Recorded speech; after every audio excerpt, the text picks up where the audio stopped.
Right then, Manchester Derby time. Welcome back to the channel. Hit subscribe if you are new around here. And let's talk about how this game is going to go off. My starting 11 prediction and how I think Manchester United can actually get ourselves around this game.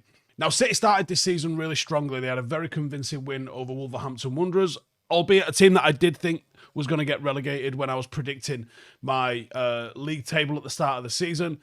That shows that they can attack. However, they've struggled in subsequent matches, suffering unexpected defeats to Tottenham Hotspur and then a very, very poor defeat to Brighton, leaving them with just 3 points from 3 games and looking vulnerable. City sit 13th in the table with FOTMOB rating of just 6.9, which is their lowest 3-game rating in years. On the other hand, we have had an inconsistent start. We've won 1, we've drawn 1, and we've lost 1 in our opening 3 games, along with a very disappointing Carabao Cup exit to Grimsby Town, despite showing some promising moments and probably deserve more out of that loss against Arsenal than we actually got.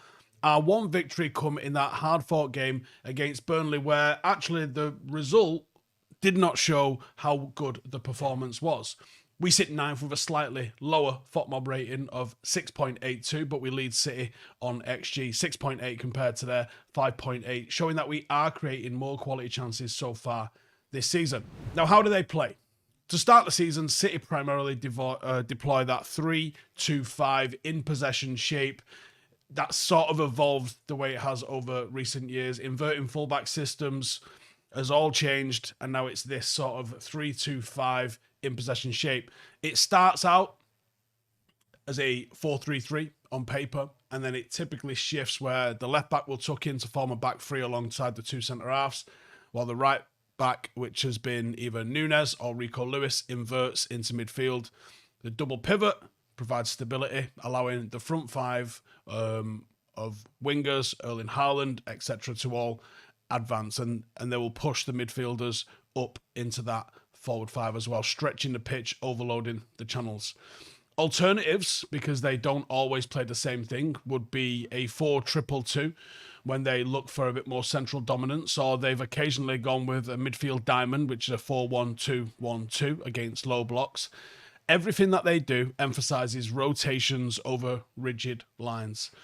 This season, Guardiola's approach remains possession dominant. They've still managed 60+% possession averages, but they're blending both the patient build-up with trying to be a bit more of a transitional threat, and that, I think, is influenced a little bit by Pep Lijnders, who's his new assistant, his high-pressing sort of ideas. One area where City have been less sharp is their output, just at 3.7 shots on target per match compared to our 5.3, which explains why their XG total is lower despite the possession that they've had.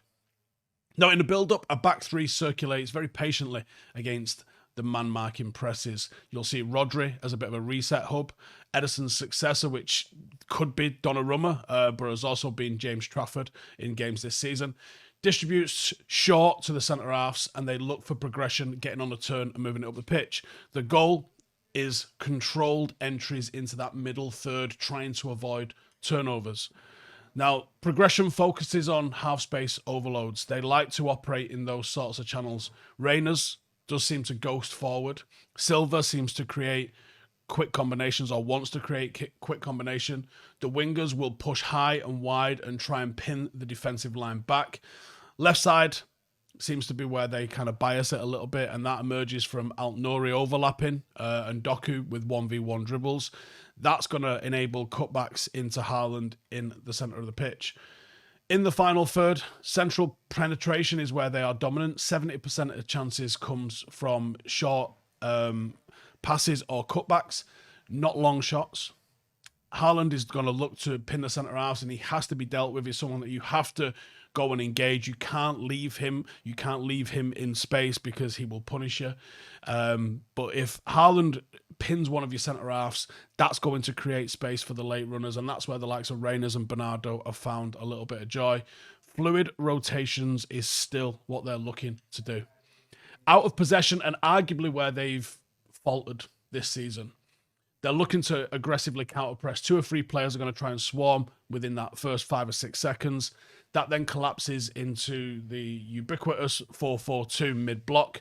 If bypassed wingers are going to try and track back, Haaland will drop back alongside Bernardo, and then they're going to try and force play wide. Now, it's worth noting that City's defensive numbers are slightly better than ours. They've got a 4.0 XG conceded to our 4.3, but they still look vulnerable on transition. I mean, as do we, let's not pretend we don't. But their 15.7 accurate long balls per match are the lowest in the league, meaning that they can struggle to escape a high press. United have got 31.7 accurate long balls per match, which shows that we can switch play and stretch play if we have to. And I think that's how we're going to do it against City at the Etihad this week. Now, the star man for Manchester City is Rodri. If he plays well, everything goes through him, and he is the literal brain of Manchester City's team.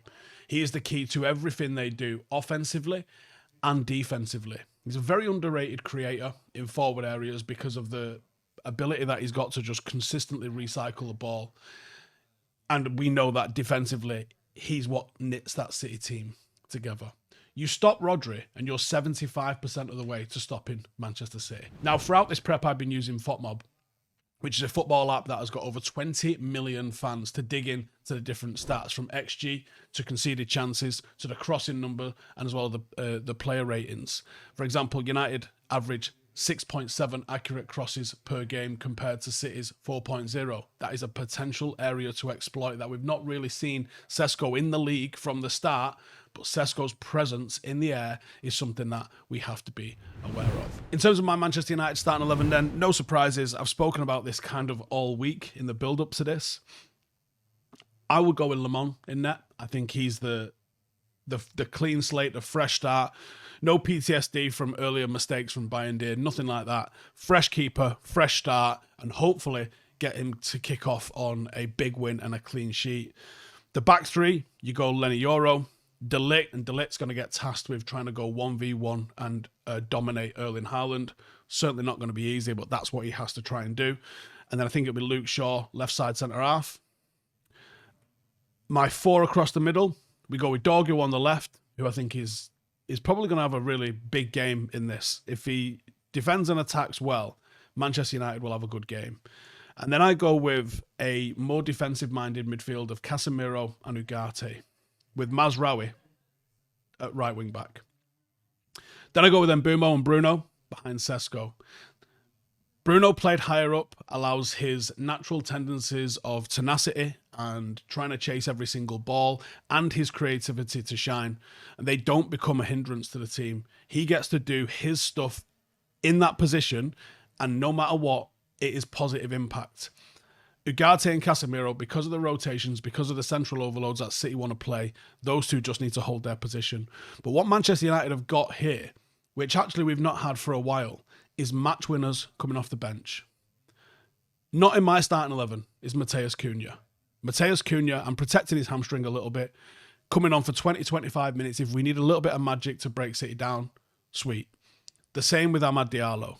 If it's not quite worked, or we've held and it's 0-0, 1-1 going into the final 20-25 minutes, Amad for Mazraoui puts United on a more offensive front. Twist and go for it. You've also still got the likes of Joshua Zirkzee in case you needed a little bit of a different sort of focal point. Maybe we're getting a lot of joy and a lot of space in the centre of the park, but we're not quite knitting that final pass. Joshua Zirkzee could come in and do that, and maybe you move Bruno a bit further back and you really push on and go for it. But United have got options on the bench, actually, for one. And one that I've not mentioned here, which is one that I think has got half a chance of starting, possibly even alongside Casemiro, is Kobbie Mainoo. Mainoo was excellent in the derby final against Manchester City. And if Amorim has watched that, he might think that there's a role in here for him in this game. And it might even be to start in the centre midfield. But if he doesn't start, it's another player with offensive tendencies that you can bring off the bench. Manchester United have got match winners on the bench for the first time in a long time. But the match winner that's not on the bench, and I think we all know this guy's not going to be anywhere near the bench this weekend, is Bryan Mbuemo. He is a transitional monster, and he is an outlet. He is genuinely the perfect player for this game, especially this game. His quality in the final third will be the absolute key for us getting on the score sheet. And that's not even just him scoring. He's as much of a creator as he is a goal scorer. His crossing ability has been sensational. City have got injury concerns at left back. City have had defensive shape concerns. Brighton absolutely carved them open. If you watch the goals against Brighton and then just think about Brian and Mbuemo being in those positions, you already see Manchester United scoring against them. How do you beat them? It starts with counters. City's defence is shaky on turnover, and United are transitioning better than anybody else in the league at the moment. Catch them off guard, get a direct footballs played, nice and forward, and get it into the feet of Brian and Mbuemo, and you're going to see some stuff happen. I would attack the right-hand side. The gap left by City, inverting right back, either Lewis or Nunes, whoever it is, that's going to create space for us. That's where I see Dorgu getting into areas and positions and possibly crossing it for Sesko from. I think that's going to be a real area of joy for United. And then midfield pressure and set plays. That's why Casemiro's in the team. You've got to have someone who's going to be good at set plays because they are very good at set plays. And someone that can go toe-to-toe with Rodri, because Rodri's a big boy, man. You know, City are not as aerially strong outside of Rodri, but they do have good set-piece delivery. So if you can get De Ligt, Sesko, Casemiro, United could even potentially dominate a team at set plays here. That's something that we need to do. Now, if you can't watch the match live, or even if you can, FotMob is the easiest way to follow every single moment. You're going to see live XG updates, momentum swings, player ratings, and key stats like the one that we've just gone through. Scan the QR code on the screen or check the link out in the description. Download FotMob, stay ahead of every goal, every chance and highlight, and we'll be following it closely when United walk out of the Etihad this weekend. You should be too. Cheers for watching. Make sure to subscribe, get your score predictions in the comments, and I will see you in the next one. Laters. Hey, thank you for watching the video. If you are new around these parts, then don't forget to subscribe. My channel is proudly supported by my community on Patreon. If you'd like to get a little bit of extra content, a Discord group, meetups, five-a-side games, weekly podcasts, behind the scenes, and even an occasional bit of transfer news as and when I get it, then for the price of a pint, you can show your appreciation for the content that we make and get some goodies for doing so as well. Check the link in the description or click the button right here. You'll also find all of my socials here too if you want to follow me on any of those platforms. Nice one.